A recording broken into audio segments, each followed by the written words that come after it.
आपको शो करना है कि ये जो इक्वेशन दी हुई है वो 64 से डिविजिबल है। तो सबसे पहले इसके लिए आपको बाइनोमियल की जरूरत पड़ेगी। तो बाइनोमियल एक्सपेंशन होता है a प्लस बी की power n n C0 a की पावर n माइनस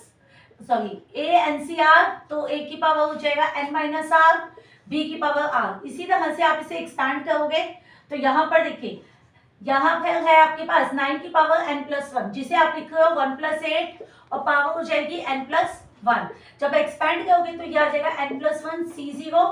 फर्स्ट वाले की पावर क्या होगी, इन दोनों को माइनस करके आएगी तो n प्लस 1 और उसके बाद 8 की पावर हो जाएगी 0। तो n प्लस 1 C1, 1 की पावर इन दोनों को माइनस करके आएगी तो n, 8 की power 1 plus n plus 1 C2, 1 की पावर इन दोनों को माइनस करके आएगी और उसके बाद 8 का स्क्वायर, उसके बाद है n प्लस 1 C3, 1 की पावर माइनस करके आएगी और 8 की पावर 3 और इसी तरह से एक्सपांड कर देगा। यहाँ पर है n की power n minus 1 is equal to, जब आप इसे एक्सपैंड करोगे तो यह आ जाएगा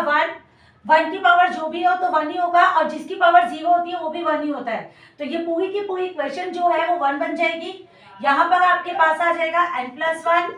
अब 8 से मल्टीप्लाई होगा था, उसके बाद ये इन सबको आप कॉमनली लिख दीजिए तो n प्लस 1 C2, ये 1 की पावर हटा दीजिए क्योंकि 1 की पावर जो भी हो 1 ही होता है, तो ये हो जाएगा n प्लस 1 C3, 8 की पावर 3 और एक्सपांड कर दिया तो यहाँ आ जाएगा n plus 1 is equal to 1 plus 8n plus 8 plus n plus 1 C2, 8 का स्क्वायर, n प्लस 1 C3, 8 का क्यूब और एक्सपैंड कर दीजिए। इन सबको यहाँ पर शिफ्ट कर दो तो n की पावर n प्लस 1 माइनस का 1 माइनस का 8n माइनस का 8 और यहाँ पर आपके पास ये सारी टर्म्स बचेंगी तो इसमें से 8 का स्क्वायर आपका कॉमन आ जाएगा तो यह आ जाएगा n plus 1 C2 plus n plus 1 C3 into में 8 और ये एक्सपैंड हो जाएगा आपका। तो ये हो जाएगा n प्लस 1